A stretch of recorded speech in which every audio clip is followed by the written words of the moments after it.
The fifth honoree has more than 2 decades of experience in transportation in both the public and private sector. As the general manager of the Los Angeles Department of Transportation and the president of the National Association of City Transportation Officials, she's been instrumental in instituting Los Angeles's Great Streets Initiative, an effort to make LA's streets more walkable, safe, and vibrant fixtures of the Los Angeles community. With a canny understanding of history and how transportation emerged to benefit certain segments of society, this honoree has worked tirelessly to make more equitable transportation systems for all. This Momentum Award winner is Seleta Reynolds. Accepting the award on her behalf is Nora Frost from the Los Angeles Department of Transportation.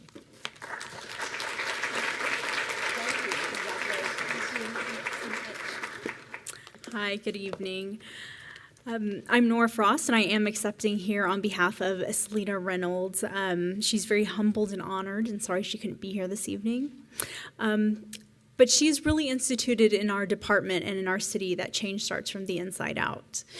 Seleta's focus at LADOT is to create access to safe and affordable transportation choices that treat everyone with dignity and support vibrant, inclusive communities. That focus starts internally with equity. We've hired, under her leadership, a better way to reflect more than the 4 million people that we serve daily. 63% of our executive leadership are women, and 63% of our executive team are people of color. This year, we've quadrupled our effort to bring in female engineers to be hired. Los Angeles is the creative capital of the world, and we are creators. LADOT has created cutting-edge digital tools to govern new transportation technology in a way that better reflects and helps everybody. We've created a digital data specification to manage scooters, to help keep people safe, and to make sure that all communities have access to micromobility options.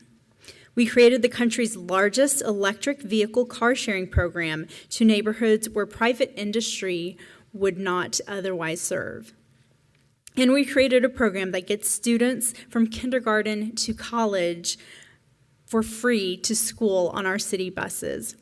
So on behalf of Seleta Reynolds, LADOT, and the 4 million Angelinos that we serve, thank you for cheering us on as we continue to disrupt transportation inequities through engagement and innovation. Thank you. And we have a video that describes, in particular, I think, part of Seleta's award is her leadership in dealing with the data. So I'll leave it at that and let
kind of rings a bell here in Atlanta, huh?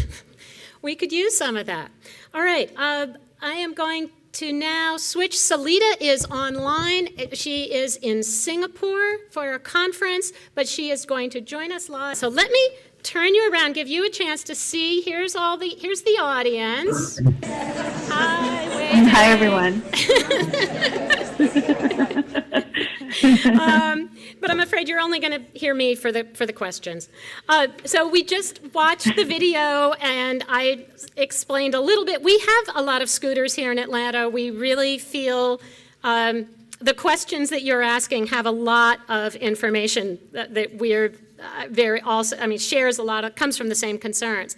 Tell us what the world really needs to know about the Open Mobility Foundation and why mobility data specifications are so important. So first of all, thank you so much for letting me participate remotely. I wish I could be there. This is a great honor, and I really appreciate it.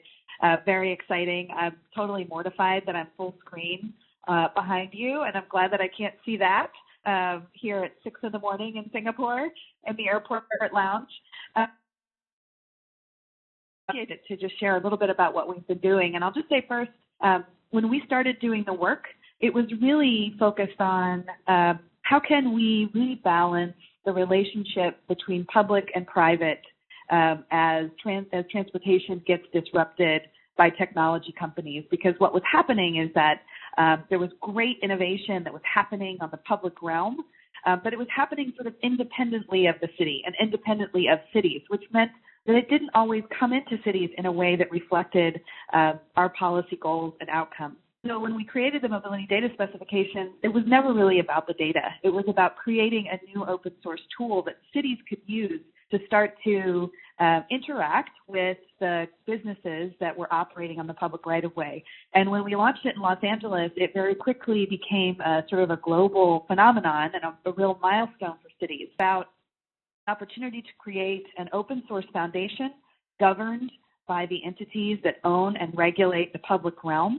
And so we created something that didn't exist. The Open Mobility Foundation has a board comprised exclusively of public sector entities, but it also has a technology council comprised of private sector partners that want to come together and really solve real problems because no single sector, public, private, academic, nonprofit, is going to solve the tremendous challenges that we face, whether it's around public health or climate or correcting inequities, all by ourselves.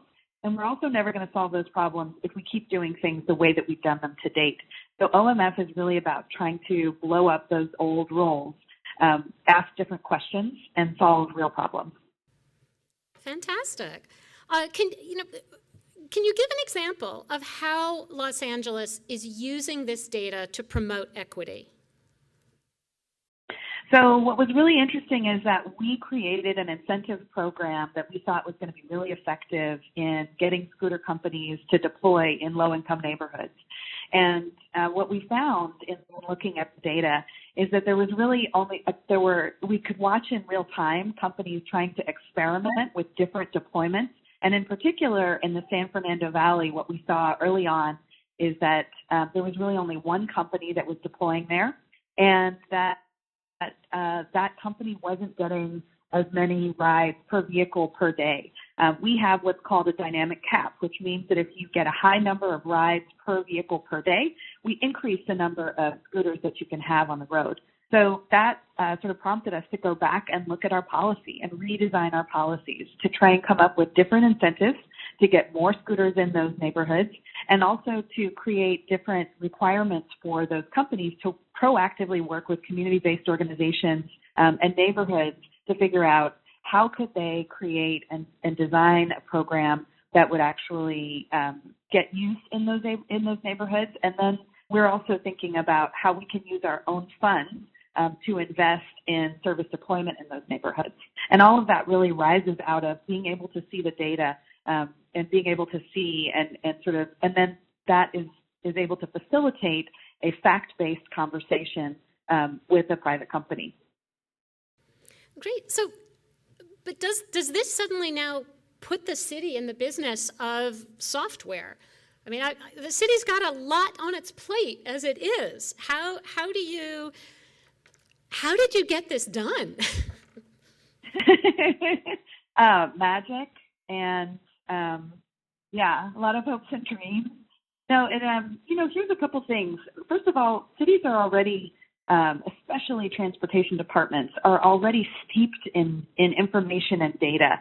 And many of us actually already use complex software to both manage our integrated traffic signal systems or our dynamic parking meters, or even to do things like analyze projects that we want to put into the world.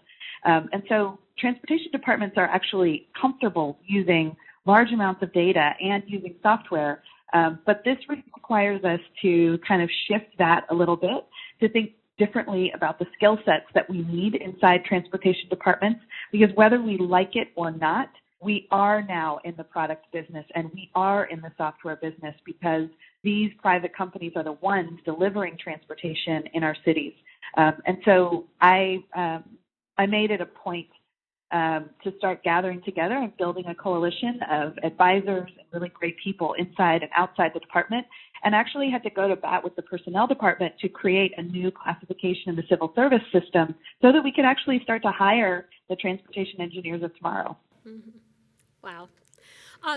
So I don't know that it's true, but I read that when some of this data was made public, within like 5 minutes, someone was able to figure out what hotel Matthew McConaughey was staying at because of where his rides from between the hotel and a movie set.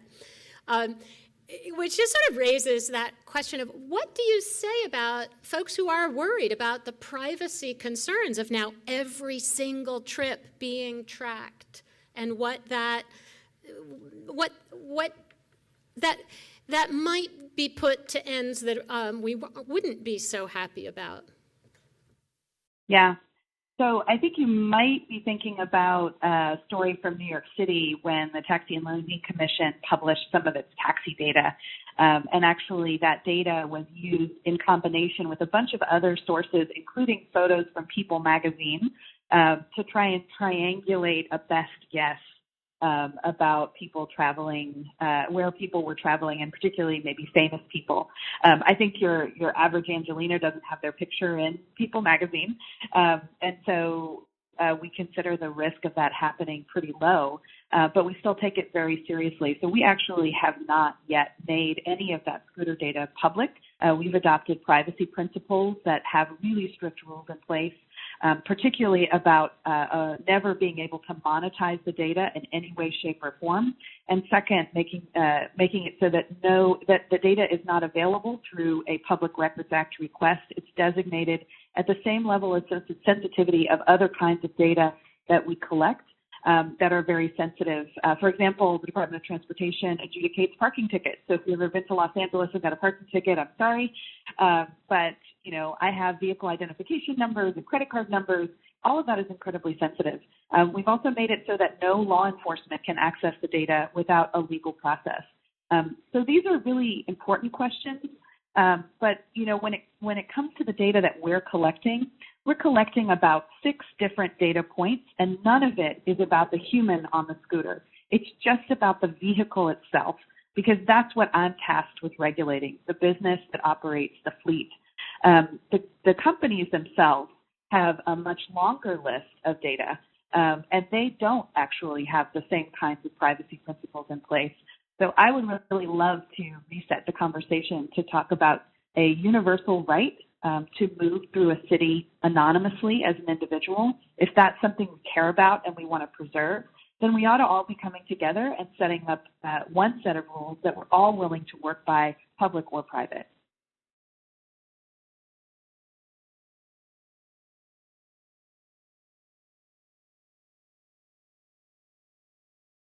Yeah.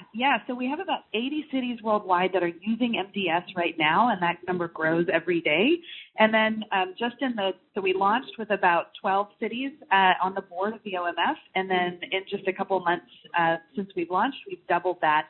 And we've been able to invite in international members like Dublin and Bogota. So it's not just the U.S. or even North America anymore.